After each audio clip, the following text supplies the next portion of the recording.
Hello there, Crane Productions 27 here. I'm going to give you my review on the Thomas & Friends special, Tale of the Brave. Now, I loved that film. I went and saw it 6 times. I loved it the first time so much, I decided to go back and see it again. I saw it with Lister to Red Dwarf a couple of times, and he loved it too. And what can I say? I loved it. From start to finish, I thought it was brilliant. The animation was beautiful, the voice acting was perfect, and the storyline, that was just very clever. Let's go from the start, shall we? The Sodor Castle Tunnel made a return, and I was pleased to see that come back, because last time I believe I saw that was Percy, James and the Fruitful Day, when we saw Gordon puffing out of it.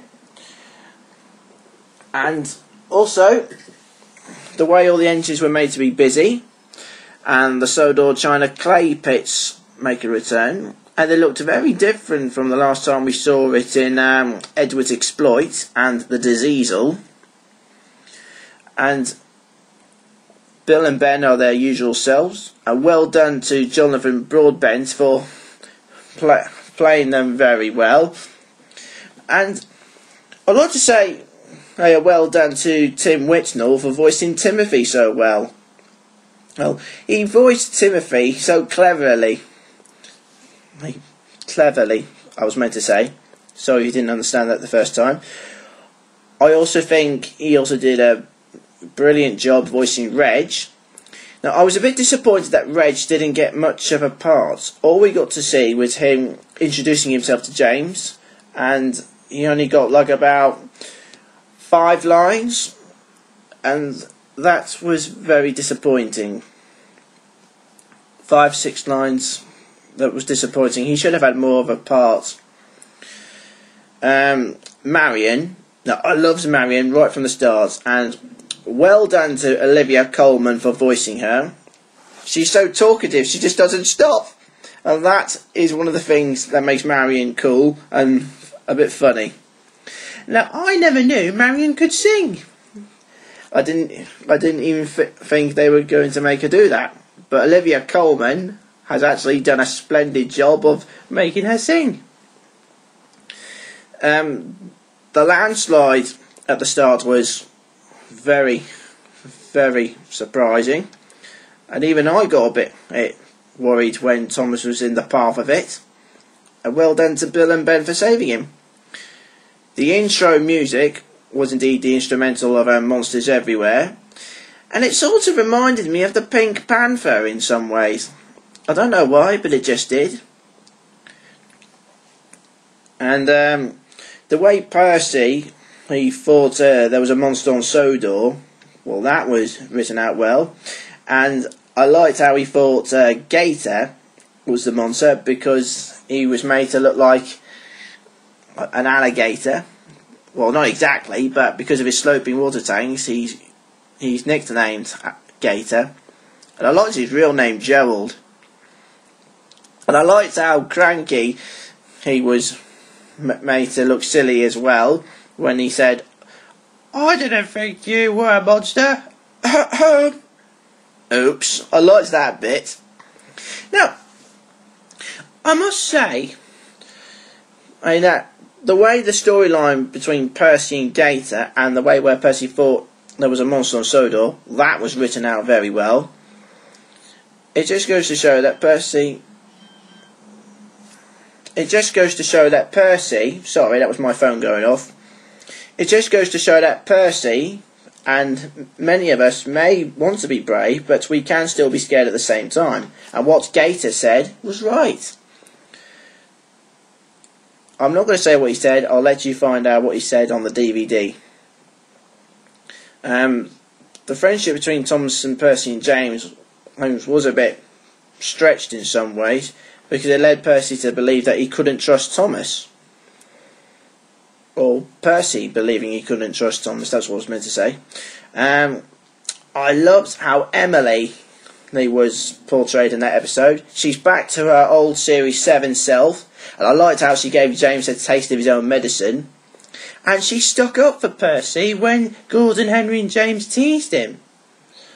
That is the Emily I know and love, and I was very pleased she got more lines. Well done to Teresa Gallagher for voicing her so beautifully again. I was just sad that her other character, Rosie, didn't get a speaking role either. I mean, the meeting at the start at Knapford Yards, that was a chance for Rosie to say something like, well done to Bill and Ben, or she could have just joined in with a discussion with Thomas talking about the footprints. I mean, what's wrong with that? I don't see a problem with it, do you? The bit with Percy getting to know Gator. Now, I like Gator, he's a nice character. I liked Clive Mantell's voice for him. He's done that so very well, and I think his voice suits Gator very well. And I hope whatever roles he's given in Series 18, I'm sure he'll be very, very useful there. Now, there were quite a lot of references from past seasons here, but the bit I really enjoyed seeing the most was the bit at the docks with Cranky. Now, that so reminded me of Big Mickey from Munitions, because I thought Cranky was going to be in the same sort of danger as well.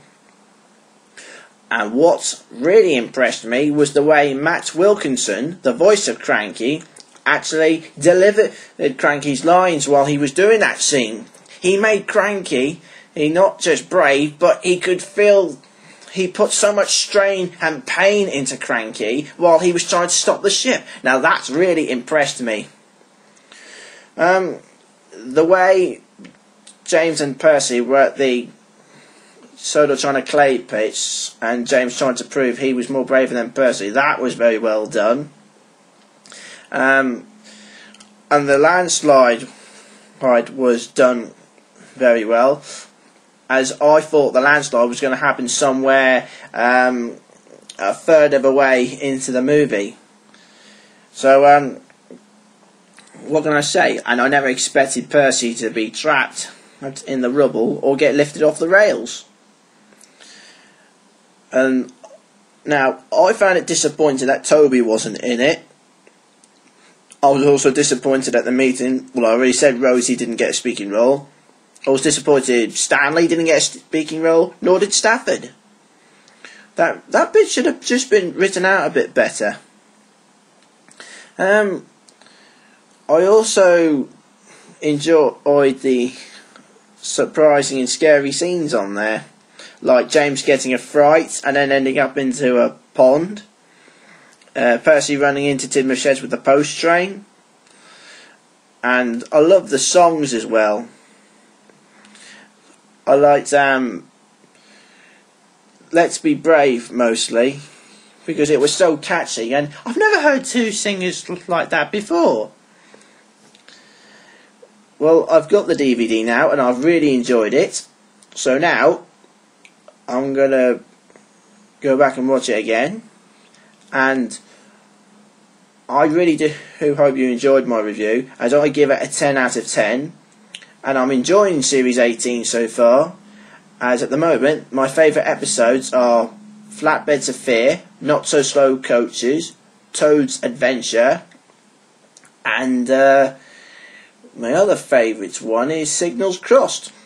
Now, I really do hope somewhere in Series 18 the following characters get a speaking role: Rosie, Stanley, and well, I can't think who else deserves a speaking role. But I really do hope they bring back some other characters as well, because the more classic characters they bring back, the better the show will get. Well, that's my review over. I hope you enjoyed listening to it. This is Crane Productions 27, signing out. Goodbye.